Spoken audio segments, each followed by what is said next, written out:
going to bring up to the stage here real quick Miss HIlaryLister, but before that, I want to offer up the 420 prayer. So I want everybody to raise their medicine high and have a moment.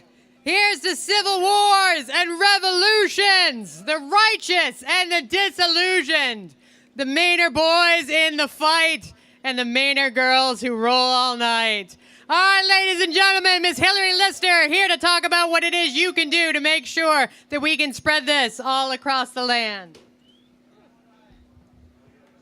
Is that good? Thank you, Janice. Thank you, Harry. Thank you, Dustin. And thank you, everyone who's out here on this beautiful Friday for 420 smoke break here at Harry's Hill. It looks like it's going to be an amazing weekend.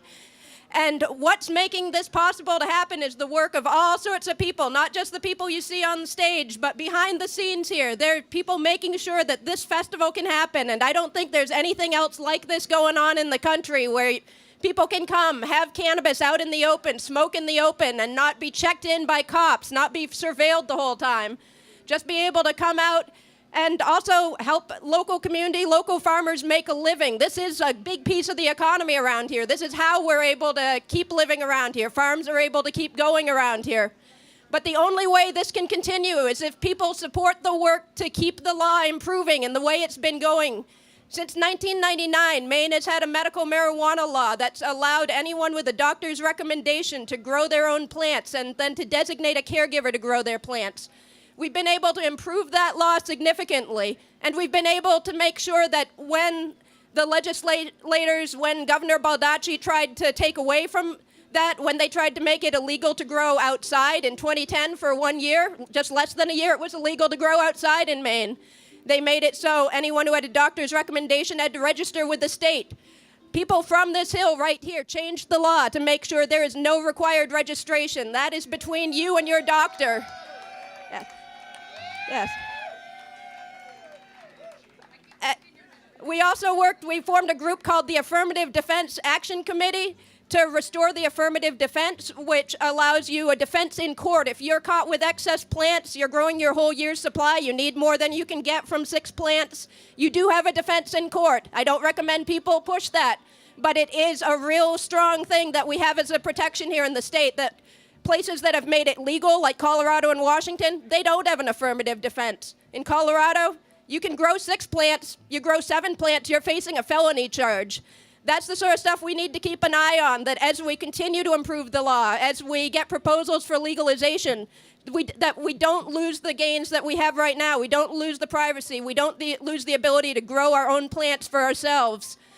If you want to support that work, there's a number of groups here working on that. If you go to the political action tent, the big tent up there, check out the Medical Marijuana Caregivers of Maine table. You can find out about the law. You can find out how you can get involved, and you can donate, because unfortunately this all costs money. During the legislative session, we have people in the State House pretty much every day of the session. We have an office now in Augusta. We are watching any proposed legislation. We're watching the elections right now. There's information up there about candidates who are running for office right now. Some of them are really for cannabis. Some of them are really opposed to it. If you see some of the signs up there, one of them is for Shenna Bellows, who's running against Susan Collins for U.S. Senate.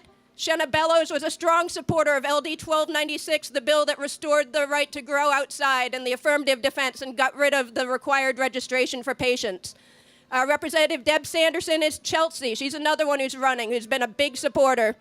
There's also candidates who are running who are really opposed to this. Right here in Kennebec and Somerset County, or Kennebec County, one county over from here, there's a Senate race against Colleen Likovich, who has been a strong supporter. She put in a bill this last year to make sure people in hospice facilities and nursing homes can have access to cannabis. That had been prohibited by the Department of Health and Human Services.